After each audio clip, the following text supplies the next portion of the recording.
Turned John Mohammad वेझो काज़ी मुबारक और ताक़त काज़ी रहीम बख्श सांद तरफ़ां हिकु शानदार राजाणो ॾिनो वियो, जंहिंमें इलाक़े जो नामवर मौज़ शख़्सियतूं वॾी तादाद में शरीक थियूं। अजड़े में ख़ासि महिमान तौर मीर अनवर टालपुर, मीर अलहद टालपुर, रईस नूर अहमद बुरगड़ी, मीर सुमेर मीर आका टालपुर समेत ॿियनि पिणु शिरकत कई। इन मौक़े ते इलाइक़े जे मौजूदा सूरत हाल, समाजी मुआशी मसइलनि ते तफ़सीली ॻाल्हि ॿोल्हि कई वई।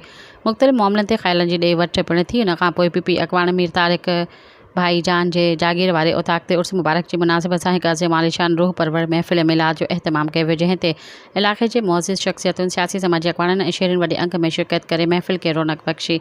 महफ़िल में मुल्क जा नामवर आलिम दीन मौलाना ग़ुलाम मोहम्मद सहू पंहिंजे पुरअसर तक़रीर ज़रिए शिरकत कंदड़नि जा दिल मोहे वरिता। अजरत नात ख़्वाननि सरवर कायनात हज़रत मोहम्मद मुस्तफ़ा सल्लल्लाहु अलैहि वसल्लम जी शान में दिलकश आवाज़ में नातो पेश करे दिल झूमाए छॾियो। प्रोग्राम जी अॻवानी मीर तारिक भाईजान, मीर रफ़ीक अहमद टालपुर, मीर इरफान टालपुर कई।